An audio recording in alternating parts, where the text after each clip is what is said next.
Hello दोस्तों। तो अभी तक हमने डिस्कस किया है वो डायबिटीज़ के जो मेन फैक्टर्स थे, उसमें से हमने डाइट, मूवमेंट और स्ट्रेस के बारे में डिस्कस किया कि कैसे ओनली डायबिटीज़ आपके सिर्फ खाने पे डिपेंड नहीं करती, आपके मूवमेंट पे डिपेंड नहीं करती।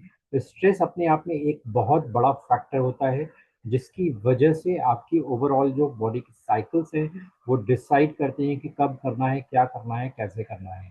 अब हम एक और बहुत इम्पॉर्टेंट फैक्टर के बारे में हम बात करने वाले हैं, और ये फैक्टर ऐसा है जिनके बारे में जनरली हम लोग ध्यान नहीं देते। सिर्फ डायबिटीज के लिए ही नहीं, ओवरऑल बॉडी नीड्स के लिए भी ये फैक्टर बहुत इम्पोर्टेंट है। अगर आप इस फैक्टर को इग्नोर करते हैं तो आप कितना भी अच्छा खाना खा लें, आप कितनी भी अच्छी एक्सरसाइज कर लें, कितनी भी अच्छी डाइट ले लें, सप्लीमेंट्स ले लें, लेकिन अगर आप इस फैक्टर को इग्नोर करते हैं तो बॉडी इसको एक क्राइसिस मूवमेंट समझता है, और क्राइसिस मूवमेंट समझने की वजह से वो बहुत सारे फंक्शंस नहीं करता। इवन आपके बॉडी के बहुत सारे फंक्शंस इनएक्टिव हो जाते हैं। और ये कुछ नहीं, ये आपकी है स्लीप। जब आप ठीक से सोते नहीं हैं, जब आप ठीक से अपना टाइम स्पेंड नहीं करते हैं सोने में। अब सोने का मतलब सिर्फ 7 से 8 घंटे सोना नहीं है। बहुत सारे लोगों के लिए होता है कि हम 8 घंटे की नींद लेते हैं, तो हमें कोई दिक्कत नहीं है। 8 घंटे की नींद ही इंपॉर्टेंट नहीं है। नींद में आप कितनी देर साउंड स्लीप कर रहे हैं, क्योंकि नींद एक ऐसी प्रोसेस होती है, और खासकर जो रात की नींद होती है वो एक ऐसा टाइम होता है जब आपकी बॉडी अपने आप को हील करती है, कंडीशन करती है, डिटॉक्स करती है। लेकिन अगर आपने उस टाइम पीरियड में इसको प्रॉपर स्लीप नहीं दी तो बहुत सारे फंक्शंस कॉम्प्रोमाइज होते हैं। इसका पता आपको इमीडिएटली नहीं चलता है, और एक दो रात की स्लीप अगर डिस्टर्ब होती है तो उतना फर्क आपको लॉन्ग टर्म में देखने को नहीं मिलेगा। लेकिन जब आप अपनी कंसिस्टेंटली गलत आदतों से अपनी स्लीप को डिस्टर्ब करते हैं तो इसका बहुत बहुत खराब इम्पैक्ट आपको देखने को मिलता है। सो ये एक बहुत अंडररेटेड लाइफ साइकिल कंपोनेंट है, जिसके बारे में जनरली लोग बात नहीं करते, ध्यान नहीं देते। अगर आप अपने आप को हील करना चाहते हैं और इसको इंक्लूड करते हैं तो ये आपके लिए एक गेम चेंजर भी साबित हो सकता है। मेरे बहुत सारे पेशेंट्स को जब मैं ट्रीट करना स्टार्ट करता हूँ, उनमें से काफ़ी सारे केसेस ऐसे भी आए हैं मेरे पास जहाँ पे मैंने उनके ना तो डाइट में कुछ चेंज किया, ना उनके मेडिसिन में कुछ चेंज किया, ना उनके रेगुलर एक्सरसाइज एक्टिविटी शेड्यूल में चेंज किया। सिर्फ एक ये चेंज किया और उनकी डायबिटीज़ धीरे धीरे कम होने लगी। तो आप तो अगर अपनी स्लीप को ध्यान देते हैं तो आप बेसिकली आप अपनी बॉडी की हीलिंग को ध्यान दे रहे हैं। तो यहाँ पे सबसे पहले समझने वाली बात यह है कि डायबिटीज का जो एक थर्ड प्राइमरी फैक्टर है ये, और ये आपके बॉडी का natural recovery and rejuvenating mechanism है। अगर आप स्लीप पे ध्यान देते हैं तो बॉडी नेचुरली ही अपने आप को रिकवर रिकवर करती है। बॉडी एक सेल्फ हीलिंग मैकेनिज्म वाला सिस्टम है। लेकिन अगर आप एक भी रात खराब स्लीप फेस करते हैं या ठीक से नहीं सोते हैं तो आपका जो ब्लड शुगर है वो लगभग 40% ज़्यादा हायर होगा। आपकी जो इंसुलिन सेंसिटिविटी है 5 नाइट के बराबर खराब होती है। और लैक ऑफ स्लीप का मतलब है आपकी बॉडी में टॉक्सिन्स एक्यूमुलेट होने लगेंगे, क्योंकि जो गुड स्लीप है वो बॉडी की हीलिंग करती है, क्लीनिंग करती है। और इसीलिए जब आप सुबह सोने के बाद उठते हैं तो आप देखते हैं कि आपकी आंख में कचरा होता है, स्किन पे थोड़ी सी पफीनेस होती है कभी कभी। इसके अलावा जो आपका यूरिन होता है वो थोड़ा गर्म होता है। क्यों? क्योंकि ये पूरी टॉक्सिन रिलीज की प्रोसेस होती है। और आपका बाउल मूवमेंट भी उस समय पे ठीक तेज होता है। अगर आप ठीक से सोते नहीं है तो आपका बाउल मूवमेंट भी डिस्टर्ब होता है, आपके बॉडी में और ज़्यादा गैसेस क्रिएट होंगी। सो अल्टीमेटली यहाँ पे दो चीज़ों की इम्पोर्टेंस है, that is lack of sleep and second is lack of quality sleep. बहुत सारे लोग कहते हैं कि मैं तो 8-9 घंटे की स्लीप रोज लेता हूँ, लेकिन वो 8-9 घंटे की स्लीप उनकी रिकवरी वाली स्लीप नहीं होती है, स्ट्रेस वाली स्लीप होती है, जिसकी वजह से जो स्लीप के जो रिजल्ट मिलने चाहिए वो रिजल्ट नहीं मिल पाते। तो यहाँ पे सबसे पहले इंपॉर्टेंट है कि कितना सोएं। तो कितना सोना है ये आपके इंडिविजुअल नीड पे वेरी कर सकता है। ऐसा कोई पैरामीटर नहीं है कि आपको 8 घंटे, 7 घंटे, 9 घंटे सोना है। एक रिकमेंडेड है कि मिनिमम आपको 6 घंटे तो सोना ही है। और मैक्सिमम आपको 8 घंटे सोना है। ऑब्जेक्टिव नींद का यह है कि जब आप सुबह उठें तो फ्रेश फील करें और आपकी मॉर्निंग एनर्जाइज हो। अगर सुबह उठने के बाद आप फ्रेश फील नहीं कर रहे हैं, आपकी बाउल मूवमेंट सही नहीं हो रही है, आप मॉर्निंग में एनर्जाइज नहीं रहते हैं, मॉर्निंग में आपको नींद आती है, तो उसका मतलब आपकी स्लीप साइकिल डिस्टर्ब है। क्वांटिटी इज नॉट एवरीथिंग, कि आप कितने लंबी टाइम तक सो रहे हैं। आप रात में 11 बजे सो के सुबह 8 बजे तक सो रहे हैं, या 12 बजे सो के सुबह 9 बजे तक सो रहे हैं, या 10 बजे सो के सुबह 4 बजे तक ही उठ रहे हैं, और आपकी एनर्जीज में डिफरेंसेस हैं, तो ये यहाँ पे आपको समझना होगा कि क्वांटिटी सब कुछ नहीं है, क्वालिटी बहुत ज़रूरी है। अगर अगर आप सुबह रात में 10 बजे सो के सुबह 3, साढ़े 3, 4 बजे उठ जाते हैं और आप फ्रेश फील कर रहे हैं, that is more than enough. 6 घंटे की नींद भी बहुत है। लेकिन ध्यान देने वाली बात यह है कि आपकी स्लीप क्वालिटी मेंटेन होनी चाहिए। अब यहाँ पे आप जो अपनी स्लीप क्वालिटी को मैनेज करेंगे, तो कैसे मैनेज कर सकते हैं, छोटी छोटी चीज़ें हैं। नंबर वन कि आजकल जो ज़्यादातर जो घर होते हैं उनमें ज़्यादातर सारी चीज़ें बंद होती हैं, और उसमें क्या होता है कि जो ओवरऑल जो एयर होती है, वो फ्रेश एयर का सर्कुलेशन आपकी बॉडी में आपकी बॉडी में नहीं हो पाता। इसकी वजह से नींद डिस्टर्ब होती है। So you have to make sure कि आपका जो स्लीपिंग इन्वायरमेंट है वो इनफ ऑक्सीजनेटेड है।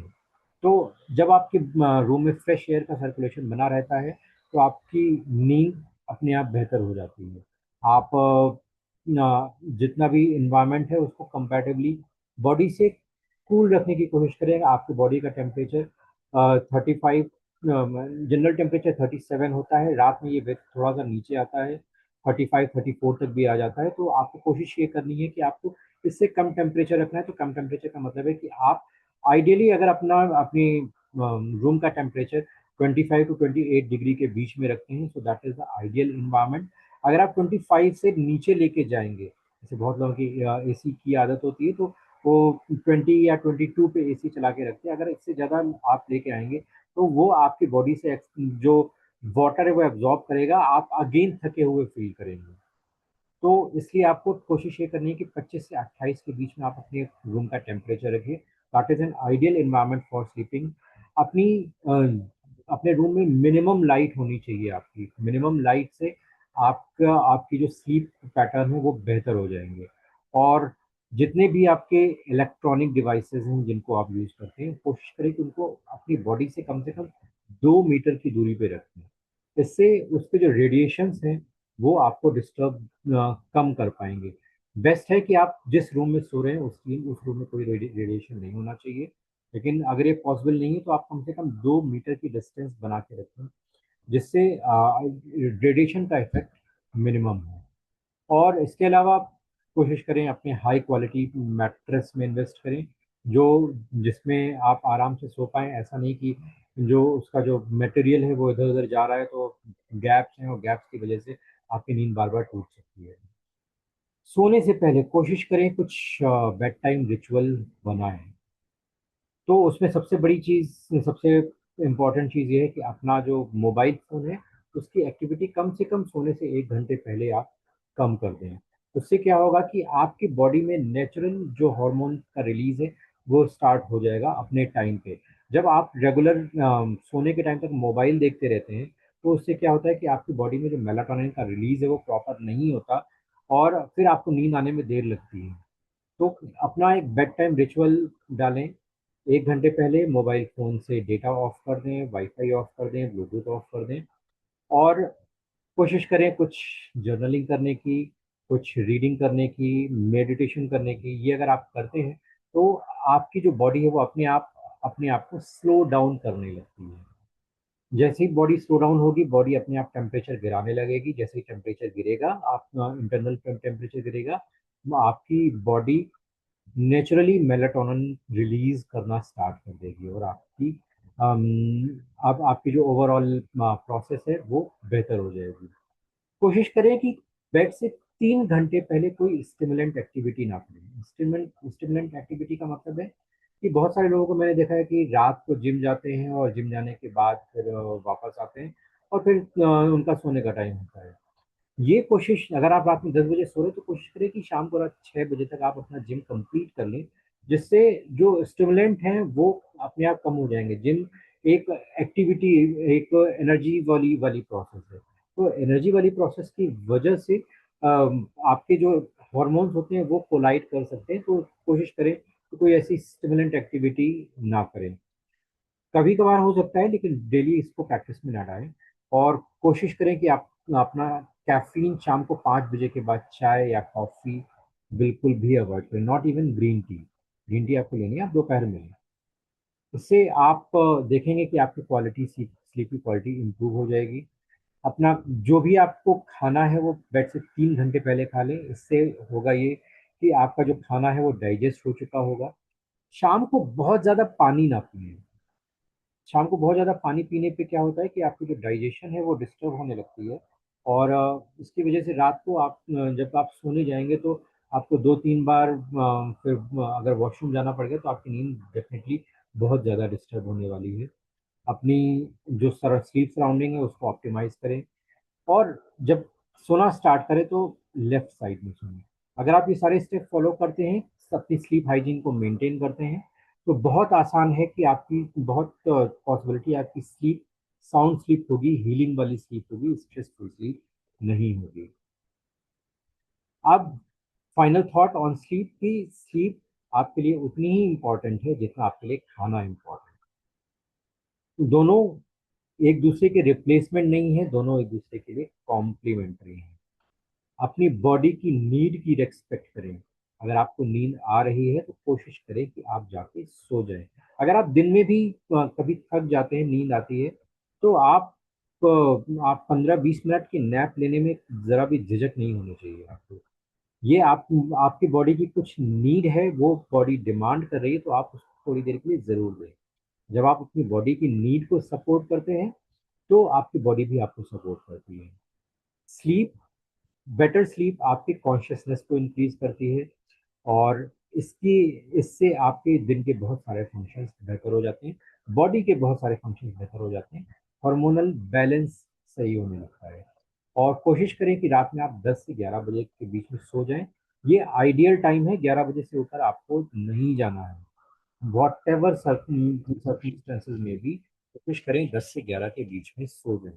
ये बेस्ट टाइम होता है जहाँ पे आपकी बॉडी को proper resting, cleaning, rejuvenation and detox का टाइम मिलता है। अगर आप ये सारे स्टेप फॉलो करते हैं, आई बेट आप अपने ओवरऑल डायबिटीज के लेवल में ड्रास्टिक चेंज बहुत जल्दी देख पाएंगे।